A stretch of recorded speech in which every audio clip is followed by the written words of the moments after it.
It's happening.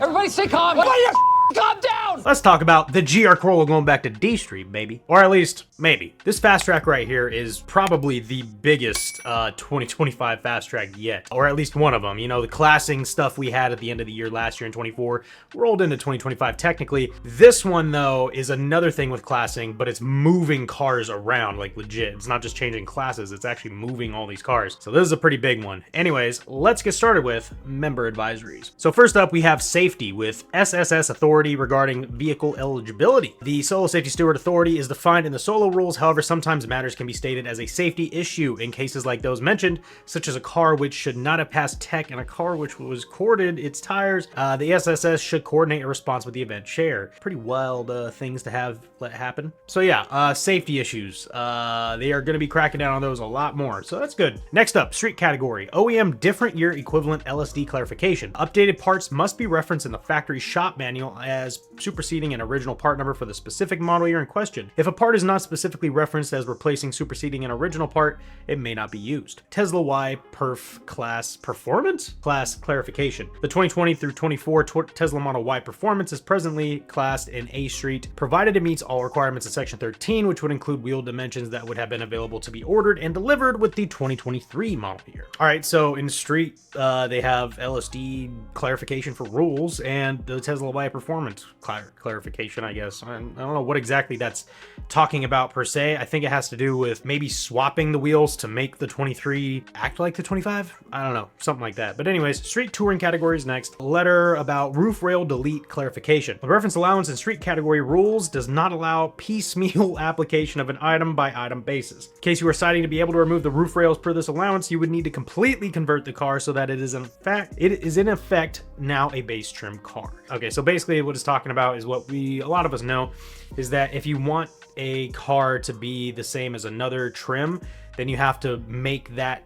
trim that you currently have, you have to replace or put on as many parts as necessary to get that car or that your car's current trim to be exactly like the trim you want. So I think that's what that's talking about there. Street prepared category, bodywork for tire clearance. The SPAC clarifies that a factory side skirt, which is outside of the fender and is in the area allowed to be cut, may be regarded as part of the fender and may be cut for tire clearance. And this aligns with the rule that a portion of the hood, which serves as a fender wheel, may be modified as well. All right. Now, the moment you guys have been waiting for, the biggest part of this Fastrack, of one of the biggest Fastracks this year or in a while, in change proposals, we have street category. Please move the F05 CTR and the GR Corolla to D Street. The SAC is seeking member feedback on the following changes to Appendix A effective January 1st, 2026. BS, Acura Integra Type S, Honda Civic Type R, and the GR Corolla, excluding the Marizo and excluding the performance shock and spring packages. They want to move them all to D Street.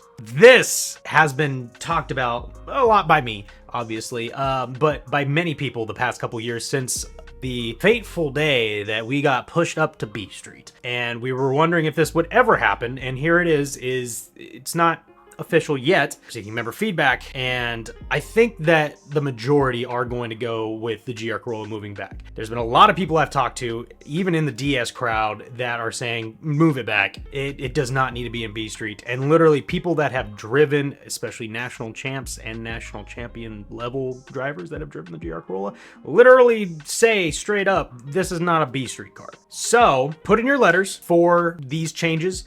I'm about to put mine in after this, and I know a bunch of people already have, actually, since this came out earlier today. And obviously there's the GS changes we'll get to in a second as well. That's a bit of a shakeup too, and I think that is actually going to be a bit more heavily talked about than this one. About on par, but there's a lot going on there too, and we'll get to that in a second. But it's finally time to go back to our rightful place in D Street. Now, I know I feel like the twin group, like the GR86 and the BRZ guys, very split for whatever reason on getting the GR Corolla back. There's still a lot of people that think that this thing is an overdog. I don't know how. I'm sorry. I don't know where you guys are getting this notion that the GR Corolla is this monster. We've had it for 2 years now. Yes, it had a great showing with Francois, an amazing driver who's proven his track record not only in the freaking GR Corolla, in SSC, his first time driving that car, in a B Street Supra, first time driving that car. Like, there's no argument anymore. The GR Corolla is a D Street car.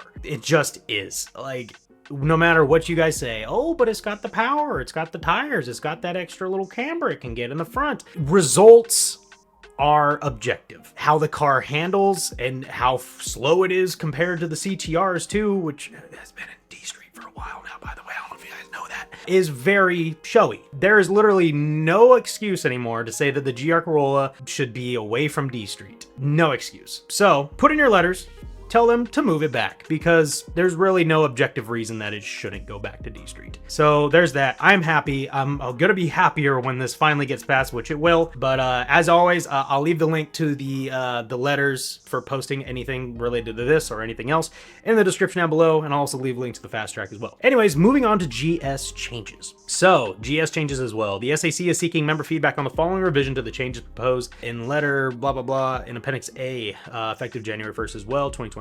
Revisions. So they revised, I think it was 1 or 2 Fastracks ago when they pitched this GS to HS list. They removed the Acura TLX from that list. They added a move of the Acura Integra base and A specs 23 to 25 from GS to H Street. Added the Civic SI 2017 to 25 and the Civic Hybrid 25 from G Street to H Street. That's a big shakeup. Added move of the Mini Cooper Hardtop JCW non-GP 2014 to 2023 from DS to HS. That's a huge move too. The Minis can finally be in a decent place. You don't really see Minis at all anymore. At least trying to be competitive. They also added the Mini all from, everything then from GS to HS. Moved the Golf GTI, including the 380 edition 2022 to 25 from G Street to H Street. And they moved the Jetta and GLIs 2020 through 25 from G Street to H Street as well. Here are the details. Move from D Street to G Street. Alfa Romeo Giulia, Audi S3, Cadillac ATS 2013 to 2019. Chevy Camaro LS and LT 2-liter turbo. That'd be interesting. I think we were talking about that in that one Fastrack. Cobalt SS, Ford Mustang EcoBoost. This is all mostly the stuff we already elaborated on in one of the Fastracks. Anyways, I'll go through the list really quick. Hyundai Elantra N, Kona N, Veloster N, Lexus ISs, Mazda 3 turbos, all the freaking minis, Mitsubishi Lancer Evo and the Rally Art, a Subaru Legacy 2.5, the WRX and the STIs, so all of them. The Volkswagen Golf Rs up through 24, which is pretty nutty still to me. I kind of understand it, not really. I don't know, that's a rough one. R32s as well. The Volkswagen R32s, obviously.